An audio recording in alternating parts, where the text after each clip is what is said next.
Although the great psychologist Carl Jung gave Bill W. a lot of affirmation by corresponding with him just before Jung died, it was, Jung said, a religious experience, in his opinion, is what had kept people sober, and that people had to have a religious conversion to be able to overcome their alcoholism. And I'd like to look at some of the early philosophical schools as a way of what Jung called individuating. Perhaps the area I'd like to cover more than anything, and I have to say it's a gigantic area to try to cover in 35 to 40 minutes, but is ancient philosophy, as I've said. Socrates, Aristotle, Plato, well, they were the Freud, Jung, and Adlers of their day. Their writings are immensely complex, and the output is large. And in my opinion, it wasn't until later in the Hellenistic school, around the time, just before Christ and maybe just after, that there were several Greek schools started to dominate there. And you may have seen, some of you, the writings and may have read the meditations of, for example, Marcus Aurelius. I remember being given a copy by a friend of my mother's. She said, you open it at any page and it will be relevant to your day. And sure enough, she was right on the day of my divorce. One of the most revered and influential Stoic texts it was, although obviously the author spoke Latin. Greek philosophers were highly respected.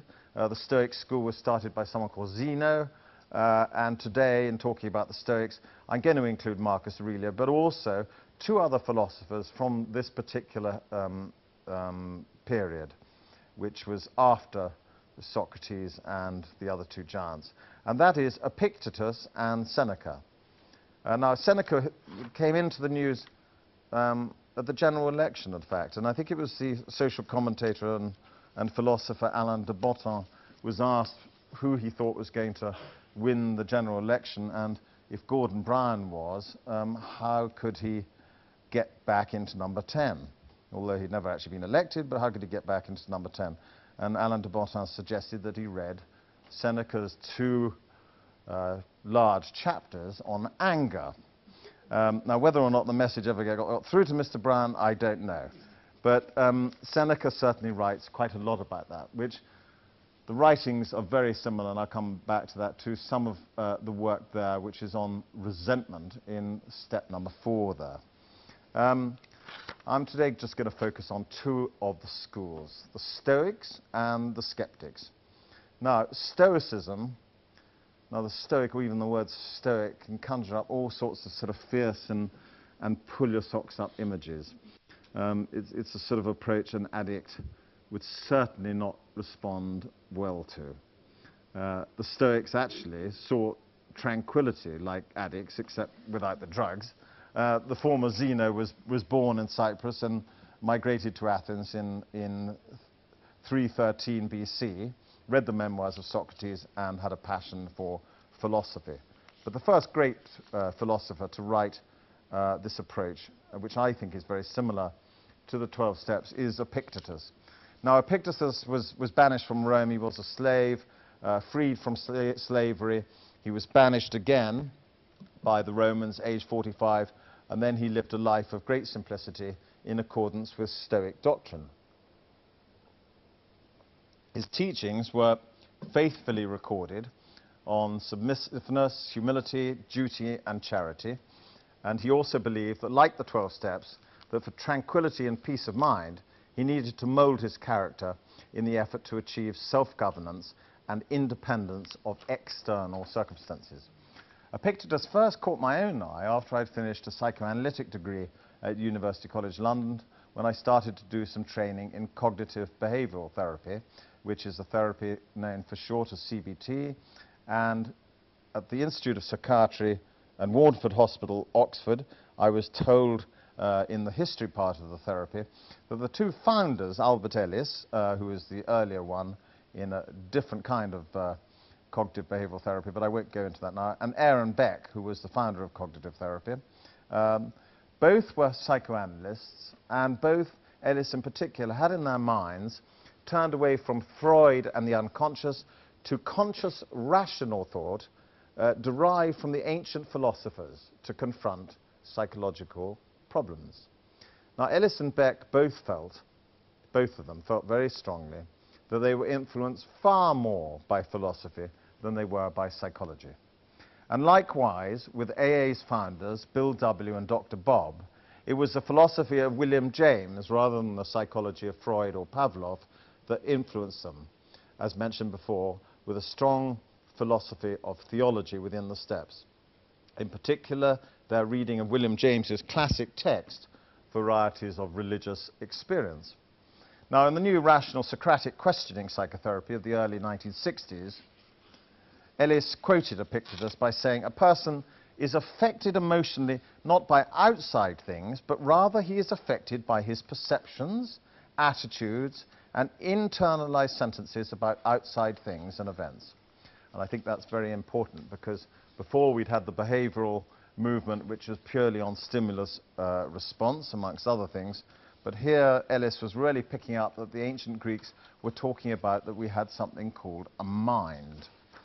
Now, he went on to say, what I deduced from many psychotherapy sessions was originally discovered and started by the Stoics, Cicero, Seneca, Epictetus, and Marcus Aurelius.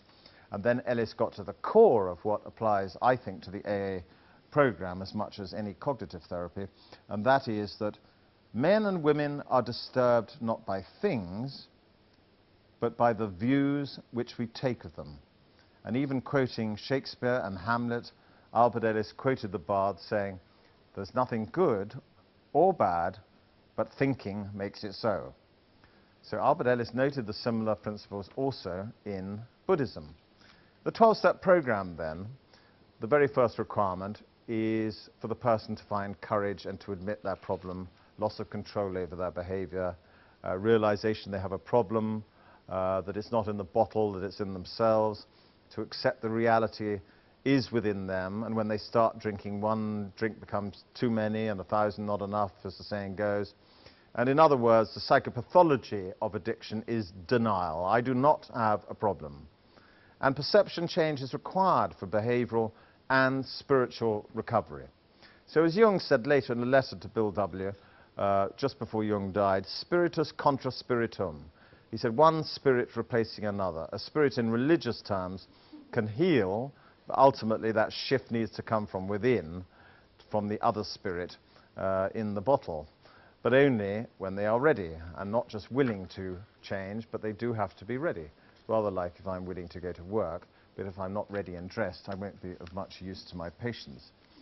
Now, if I look at Stoicism and later skepticism as a way of enhancing our understanding, I believe that we can aid recovering addicts to stop getting stale in their recoveries and just to open up another way of thinking from obsessive thinking, bearing in mind addiction is an obsessive and compulsive disorder, to reflective thinking. Now, an armchair definition of Stoicism, to be Stoic, is often criticized and condemned as being too rigid an approach to living life. Too rational, too narrow, logical, punishing, parentally bossy, a pull your socks up approach, stop whining approach, and be totally avoidant of all emotion. Now, I found that to be, I found it to be slightly exaggerated, but I find what they do say can be the very approach that AA might need, or some people might need. In other words, it's my belief that the feelings and emotions concentrated a lot in addiction treatments, and the ability to process and tolerate emotions is the core to a rational, happy, and tranquil life. But Alcoholics Anonymous' watchful eye on intellectuals and thinkers may well be misunderstood. And I think the Stoics approach the emotional life by learning and teaching people to think reflectively rather than obsessively. And I think that's very important. I think sometimes people in recovery are discouraged from thinking, and rather than encouraged to think reflectively for themselves. Intellectual thinking often gets confused, I think, in my own judgment, with what psychoanalysis called intellectualization, which is a major defense and very hard to dismantle. So the Stoics are not quite so hard-headed as I originally thought. They appraise their emotional life carefully rather than dismiss it, as the stiff upper lip was encouraged. and where Stoicism and AA may be seen as bedfellows, is ultimately an ethic of self-sufficient, benevolent calm, indifference to poverty, I'm not so sure about that, and pain and death. But although this may contradict the whole fellowship and relationship encouraged within AA, my own reasoning is that we are born alone and we die alone. And I feel that addicts very often need to tolerate, process, and use their emotional turmoil to reflect with reason in a way that is not always dependent on sharing with another human being. Being mature and courageous to weather the storms and equally the euphoria of life requires a stoic attitude. The sitting down and doing a list of one's resentments and fears, as it's said in step 4 there, addressing one's character defects and shortcomings in 6 and 7, may require us to browse through the work of Seneca and his broad 2 chapters on anger especially. Happiness, or in my view, and well-being, peace of mind, require moral action and virtue. And members of the 12-step fellowship are told that focusing just for today and the here and now is again a stoic view. Seneca described the following. He said, 2 things must be cut short: fear of the future and memory of the past discomfort. The one does not concern the other, one does not concern me anymore, the other does not concern me yet. And Seneca continues, the sage does not plunge forward into the unknown, for he is happy with what he has, and don't believe that he is content with not very much, for what he has is everything. The AA philosophy not to drink today or worry about things you cannot do anything about today has again been expressed by Marcus Aurelius. And he said in his meditations that if you separate yourself, that is from your thought, everything you have said or done in the past, everything that disturbs you about the future, attaches itself to you against your will, if you separate yourself from the future and the past and apply yourself exclusively to living the life that you are living, that is to say, the present, then you can live all the time that remains to you until your death in calm benevolence and serenity. Well, the steps are about acceptance, trust, and letting go. They're about courage, as we can see, to confront shortcomings and demons and speaking the truth. And that consists in meditation, prayer, daily inventories of our right and wrong doings, as well as always being willing to pass on the philosophy of the 12 steps. Now, all this is a pretty tall order, I think, even for a devout monk, let alone those of us who have jobs, families, health, and relationships to maintain. But in the Epictetus's Stoic Handbook, he makes it clear that some things in life are up to us and others are not. And I think my experience as a research psychologist and doing legal reports, working in psychotherapy on a daily basis, is very often amazing how I hear, when I see addicts in recovery, that an AA and NA, who are in NA or AA or other fellowships, that it is very often a prayer attenders learn by heart and use that helps them stay calm when alone, almost more than any other spiritual exercise. And this is what's known as the Serenity Prayer, which is said at the end of all 12-step meetings, certainly in this country. The Serenity Prayer may be familiar to some here, but is written by a theologian, they suppose, called Reinhold Niebuhr in the 1940s, although it may be also have been written by 16th century theologian, and I've even read an ancient Greek. But the Serenity Prayer, God grant me the serenity to accept the things I cannot change, courage to change the things I can, and the wisdom to know the difference, this has many similarities with Epictetus's work. The prayer recited at the end of all meetings, but it is also a piece to meditate and reflect upon in total silence, alone with friends, or even, as many patients, friends, and colleagues have said, that they have recited the prayer even within the not-so-private spaces of les toilettes publiques. And as it happens, acceptance, courage, wisdom along with justice and self-control are the 4 cardinal